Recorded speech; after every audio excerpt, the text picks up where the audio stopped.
આરાધના બચત સહકારી મંડળી એ શું કરે એકચ્યુઅલી?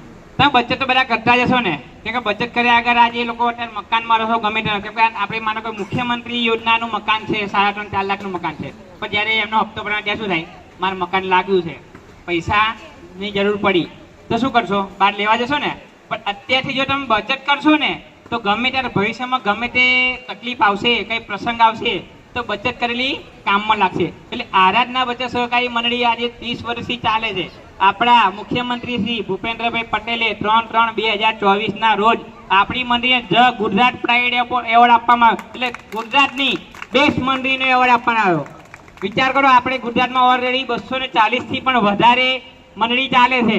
એની અંદર આપણી એક માત્ર એવી મંડળી જેની અંદર આપણને એવોર્ડ આપવામાં આવ્યો. તો આવી મંડળીમાં જો કોઈ વિચારવા જેવું રહે, જોખમ છે નથી. અત્યાર સુધી જો ઘણા લોકોએ બેંકોનું કરી નાખ્યું, પણ હવે કોઈ કરવા જાય તો શું કહે, જામીન લાવો, આ લાવો. કાયદા બહુ કડક થઈ ગયા છે. આપણી મંડળીના હર વર્ષે ઓડિટ થાય છે, ગવર્મેન્ટના ઓડિટ આવે છે, ગવર્મેન્ટના ધારાધોરણ ને નિયમ મુજબ આપણી મંડળી કામ કરે. અત્યાર સુધી તમે જોશો કે અમે મંડળીએ પૈસા આપ્યા છે લોકોને, લોકોના પૈસા લીધા નથી. કેમ કે તમે જોયું, નાનામાં નાની બચત 500 રૂપિયાની, 500 રૂપિયા ભરે તમને 6 મહિના પછી લોન મળે. તમે બેંકમાં જાઓ 10,000 લખો ને, 10,000 ની 1 રૂપિયો પણ તમને નહીં આપે, જ્યારે આપણી મંડળી તમને વધારે આપશે. તો આ મંડળીને ક્યાંય કશું થવાનું નથી. તો અહીંયા તમામ આવેલા મહેમાનોને અને અહીંના રહીશોને મારો એક જ વિનંતી છે કે આરાધના બચત સહકારી મંડળીની અંદર તમે તમારી બચત કરો.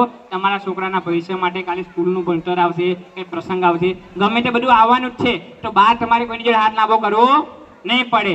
હવે આ તો થઈ બચતની વાત, પણ જો કોઈને કામ કરવું હોય તો તમે જોતા હો, સવારે બધા ટિફિન લઈને જતા હશે નોકરી, 8 વાગે જવાનું, 9 વાગે પંચિંગ, 9 ને 1 એટલે પંચિંગ ફેલ, ઘરે દિવસ પડી ગયો ને. એવી બીક, સવારે ટ્રાફિક મળ્યો, આ થયું તે થયું, પાછું આપણો મેનેજર શેઠ સુપરવાઇઝર કેમ મોડો આવ્યો, શું થયું, આમ તેમ તમારો દિવસ કાપી ગયા. જ્યારે આરાધના બચત સહકારી મંડળી એક એવું માધ્યમ છે જેને તમે રાત્રે આવીને પણ, એમાં કોઈ ટાઈમ લિમિટ નથી, તમે તમારા ટાઈમે કામ કરી શકશો. અને તમે અહીંયા જોશો કે અહીંયા હરેક બેસેલી લેડીઝો જે ગાર્મેન્ટમાં ગૃહ કાર્ય કે ગમે તે નાનામાં નાનું કામ કરતા પણ આજે બ્રાન્ચ મેનેજર બન્યા છે. તો વિચાર કરો, આમાં 1 કલાક આપશો અને સારી રીતે બચત વિશે કોઈકને સમજાવશો અને કોઈકને પ્રેરિત કરશો તો તમે પણ આ જગ્યાએ બેસી શકશો. આજે કોરોના કાળ ગયો, એમાં ઘણી બધી કંપની ઉડી ગઈ, ઘણા લોકોના ધંધા ઠપ થઈ ગયા. આમાં નાના નાના વેપારી બિચારા શું કે હવે અમારે ધંધા કરવાની તાકાત નથી, કેમ કે અમે ઘર ચલાવી શું, કેમ કે અત્યાર સુધી ભેગું કરેલું બધું એમાં ગયું. જેમણે ભેગું કર્યું, જેને ભેગું ના કર્યું શું કર્યું, 5-10 સેકન્ડ 5% લીધા ને. એટલે મંડળીની અંદર તમારા નાણાં ખૂબ સલામત છે, ક્યાંય જવાના નથી. તો આજે આ મંડળી કોન્સેપ્ટ અહીંયા આ જે પણ બ્રાન્ચ ખુલી છે એ બ્રાન્ચને ખૂબ સપોર્ટ કરજો અને તમારા એકાઉન્ટ ખોલાવજો. અને એની અંદર એજન્ટ બનીને તમે કામ ચાલુ કરશો તો જ્યાં તમારી નોકરી પર જે ટેન્શન છે, ટેન્શન ફ્રી થઈ જાવ, તમે તમારા ટાઈમે કામ કરશો. તો હરેક કામ કરશો કે નહીં કરો? આમાં ખાતા ખોલાવશો કે નહીં ખોલાવો? ભૂખ લાગે ને, જમવાનું ચાલુ કરાય થોડી વારમાં. મારી વાણીને વિરામ આપું છું. આભાર.